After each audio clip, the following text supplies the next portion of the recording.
بسم الله الرحمن الرحيم. إن الحمد لله نحمده ونستعينه ونستغفره ونعوذ بالله من شرور أنفسنا وسيئات أعمالنا. من يهده الله فلا مضل له ومن يضلل فلا هادي له. وأشهد أن لا إله إلا الله وحده لا شريك له وأشهد أن محمدا عبده ورسوله. يا أيها الذين آمنوا اتقوا الله حق تقاته ولا تموتن إلا وأنتم مسلمون. يا أيها الناس اتقوا ربكم الذي خلقكم من نفس واحدة وخلق منها زوجها وبث منهما رجالا كثيرا ونساء. واتقوا الله الذي تساءلون به والأرحام إن الله كان عليكم رقيبا. يا أيها الذين آمنوا اتقوا الله وقولوا قولا سديدا يصلح لكم أعمالكم ويغفر لكم ذنوبكم ومن يطع الله ورسوله فقد فاز فوزا عظيما. أما بعد فإن خير الحديث كتاب الله وخير الهدي هدي محمد صلى الله عليه وسلم وشر الأمور محدثاتها وكل محدثة بدعة وكل بدعة ضلالة وكل ضلالة في النار. قال الله عز وجل بعد أعوذ بالله السميع العليم من الشيطان الرجيم بسم الله الرحمن الرحيم. یاد رکھیے دین اسلام کی جامعیت اور دین اسلام کی یہ اکملیت ہے کہ کوئی انسان اس کی کوئی بھی حیثیت ہے نا، شریعت نے اس کو اس کی ذمہ داریاں یاد دلائی. آپ خود غور کریں کہ جو انسان دنیا سے جا رہا ہے نزع کا عالم ہے. نبی علیہ الصلوۃ والسلام نے فرمایا من کان آخر کلامہ لا الہ الا اللہ دخل الجنہ. جس انسان کی زبان سے آخری کلمات لا الہ الا اللہ نکلے وہ جنت میں داخل ہو گئے. اس کا مطلب کیا ہوا کہ قریب المرگ انسان کے بھی آداب ہمیں شریعت بتا رہی ہے. سب سے پہلی ذمہ داری اللہ تعالیٰ کے بارے میں خوش گمان رہنا، اللہ کے بارے میں اچھا گمان رکھنا. صحیح بخاری اور صحیح مسلم میں فرمایا، اللہ تعالیٰ فرماتے ہیں انا عند ظن عبدی بی، میں اپنے بندے کے گمان کے مطابق ہوتا ہوں. اگر میرا بندہ میرے بارے میں یہ گمان کرتا ہے کہ رب کائنات غفور الرحیم ہے تو فرمایا میں غفور الرحیم بن جاتا ہوں. اور اگر میرا بندہ میرے بارے میں یہ گمان کرتا ہے کہ مجھے تو اللہ نے معاف ہی نہیں کرنا تو اللہ فرماتے ہیں ایسے مایوس انسان کو میں پھر معاف نہیں کرتا.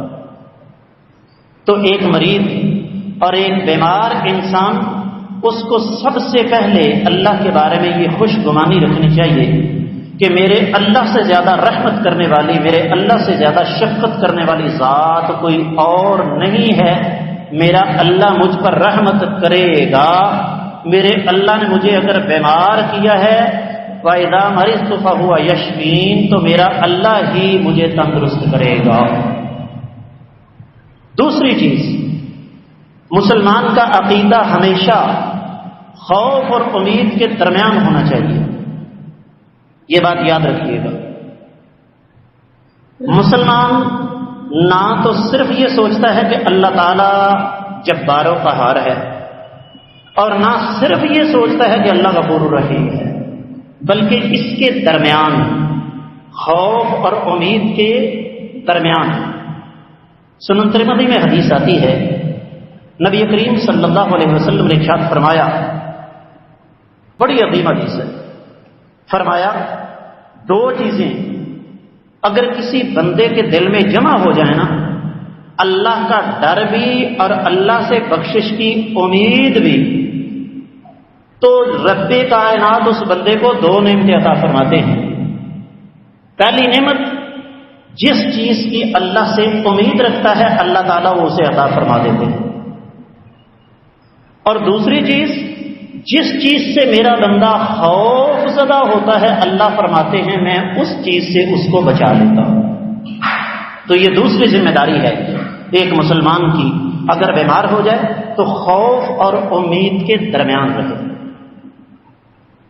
تیسری چیز، تیسری ذمہ داری جو ایک مسلمان مریض کی ہے وہ کیا ہے کہ کبھی بھی اپنے دل میں اس بات کا خیال نہ لائے اے کاش کہ میں مر جاؤں. حدیث میں آتا ہے نبی کریم صلی اللہ علیہ وسلم نے ارشاد فرمایا لا یتمنین احدکم الموت، تم میں سے کوئی انسان کسی بھی شکل میں موت کی تمنا ہرگز نہ کرے.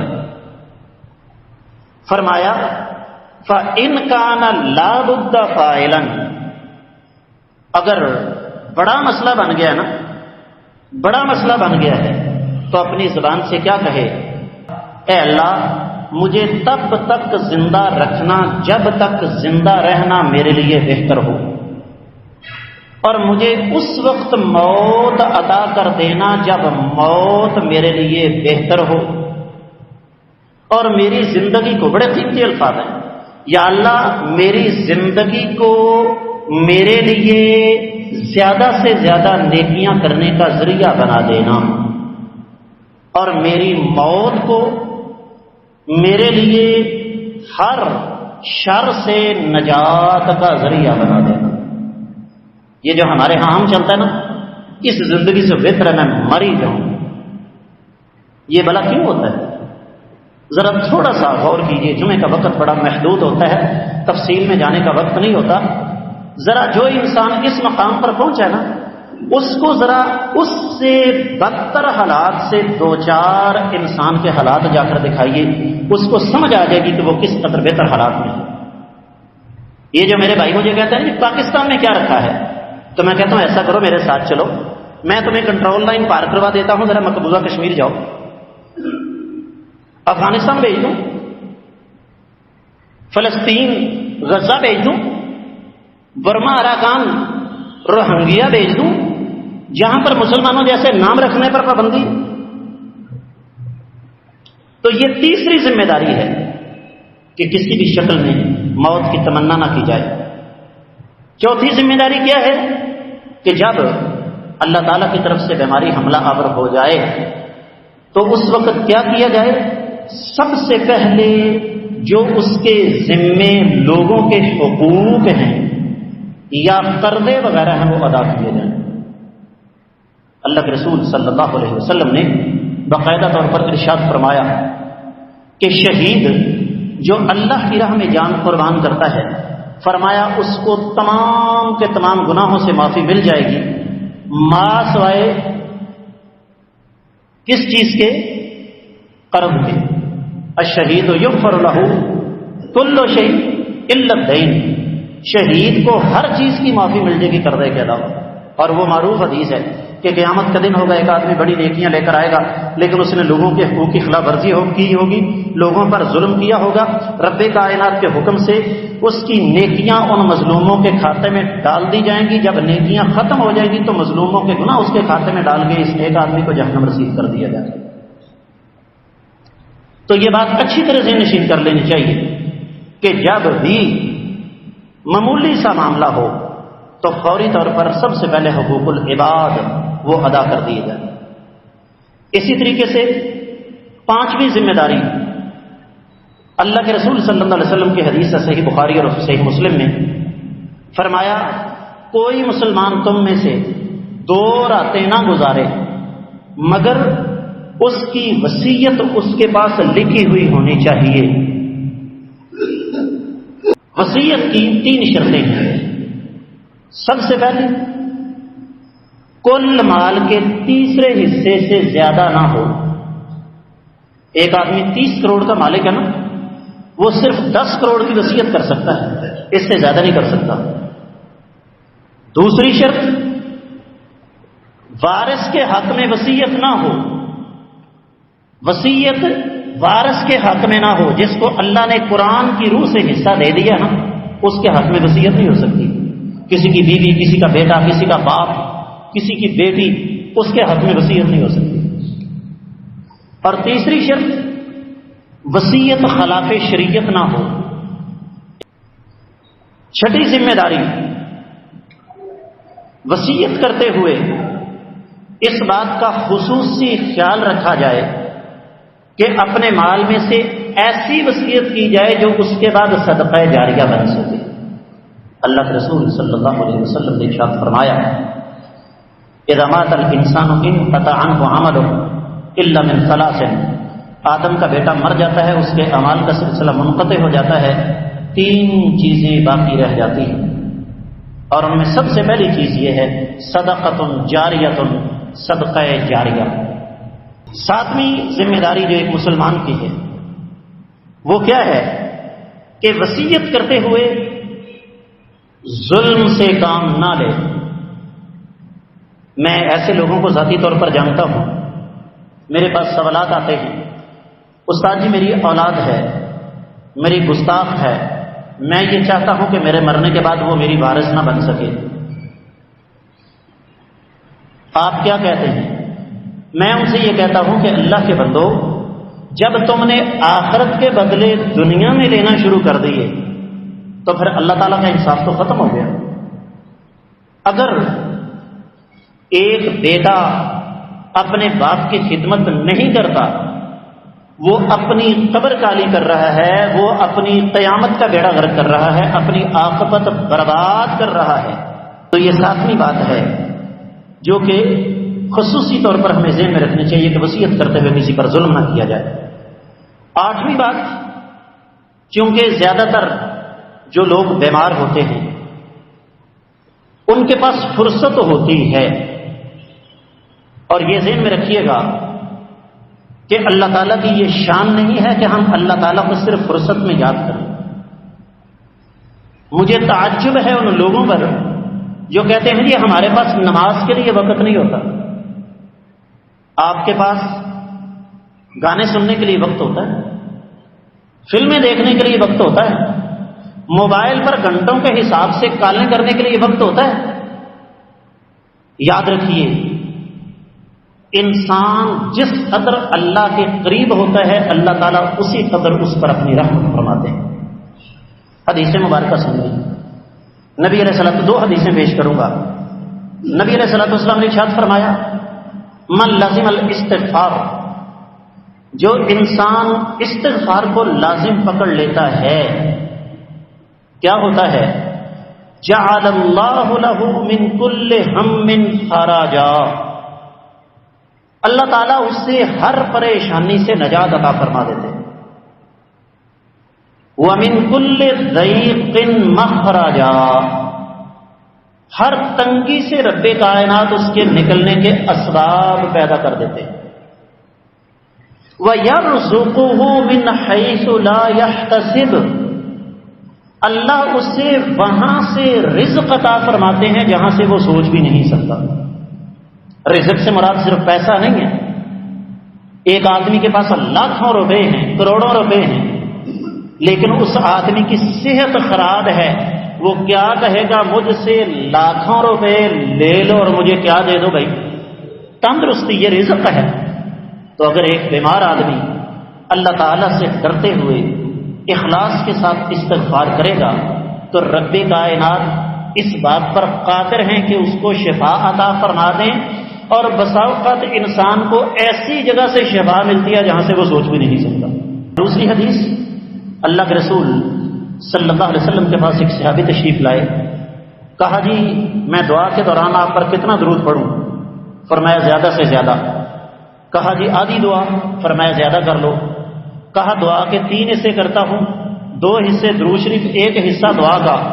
فرمایا اگر تم چاہو تو ساری کی ساری دعا میں درود شریف پڑھتے رہو، رب کائنات کو تمہارے دل کے رازوں کا پتہ ہے، اللہ تمہاری تمنا قبول فرمائے۔